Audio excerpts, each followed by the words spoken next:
Hey guys, may God bless you. Hope you all are having a blessed day. So today we'll be going to start the Bible study from Isaiah chapter 51. The topic is everlasting salvation for Zion.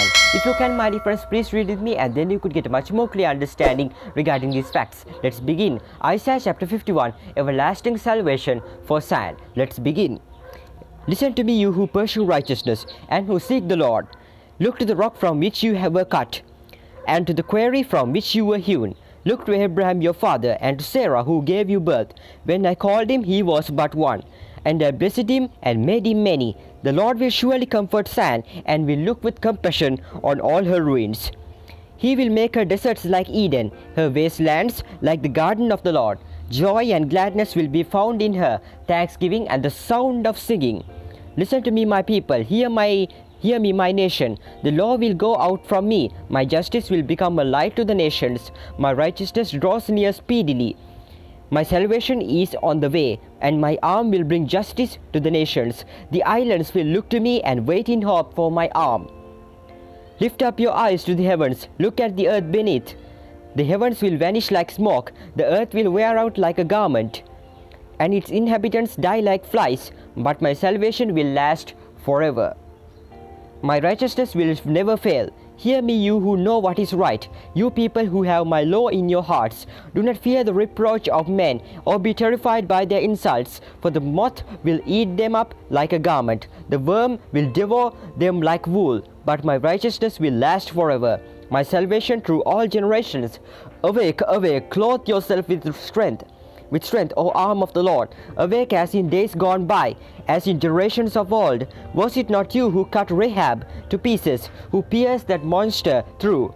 Was it not you who dried up the sea, the waters of the great deep, who made a rot in the depths of the sea, so that the redeemed might cross over? The ransomed of the Lord will return.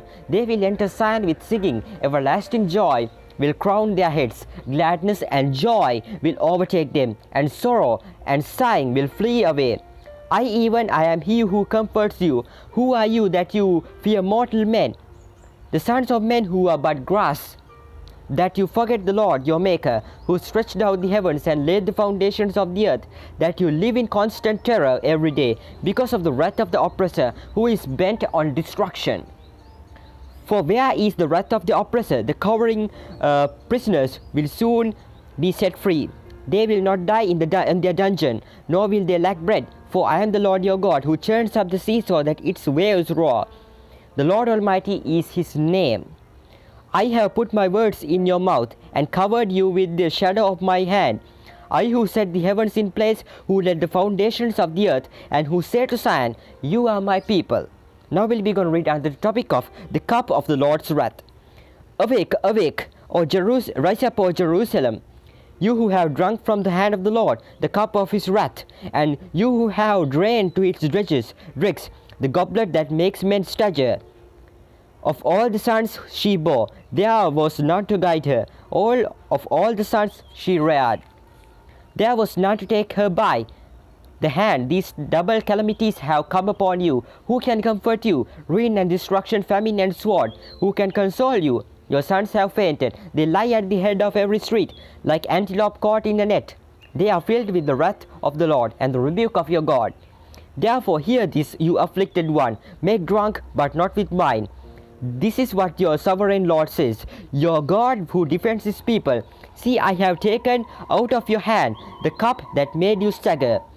From that cup, the goblet of my wrath, you will never drink again. I will put it into the hands of the tormentors of your tormentors, who said to you, fall prostrate, and that we may walk over you. And you made your back like the ground, like a street to be walked over. Now we'll be going to read Isaiah chapter 52, verse 1 to 12. That means we will be going to read the entire, a small amount of that chapter. Let's read. Awake, awake, O Zion. Clothe yourself with strength. Put on your garments of splendor, O Jerusalem, the holy city. The uncircumcised and defiled will not enter you again. Shake off your dust. Shake off your dust. Rise up, sit enthroned, O Jerusalem. Free yourself from the chains of your neck, O captive daughter of Zion. For this is what the Lord says. You were sold for nothing, and without money you will be redeemed. For this is what the sovereign Lord says. At first my people went down to Egypt to live. Lately Assyria has oppressed them. And now what do I have here, declares the Lord. For my people have been taken away for nothing, and those who rules them mock, declares the Lord. All day long my name is constantly blasphemed. Therefore my people will know my name. Therefore in that day they will know that it is I who foretold it. Yes, it is I. How beautiful on the mountains are the feet of those who bring good news, who proclaim peace, who bring good tidings, who proclaim salvation, who say to Zion, your God reigns. Listen, your watchmen, lift up their voices. Together they shout for joy. When the Lord returns to Zion, they will see it with their own eyes. Burst into songs of joy together, you ruins of Jerusalem. For the Lord has comforted his people. He has redeemed Jerusalem. The Lord will lay bare his holy arm. In the sight of all the nations, and all the ends of the earth will see the salvation of our God. Depart, depart, go out from there. Touch no unclean thing. Come out from it and be pure, you who carry vessels of the Lord. But you will not live in haste or go in flight. For the Lord will go before you. The God of Israel will be your rear guard. So my dear friends, so I hope everything is coherent in today's Bible study. I hope I didn't want to explain more and more, because you could clearly understand regarding these things. So my dear friends, so I hope everything is coherent in today's Bible study. So my dear friends, if you enjoyed this video, make sure to smash that like button. As always, don't forget to like, share and subscribe. And I'll see you guys in the tomorrow's Bible study. So my dear friends, may the grace of our Lord Jesus Christ be with you in all the days of your life, today, tomorrow and always. May God bless you abundantly. Amen.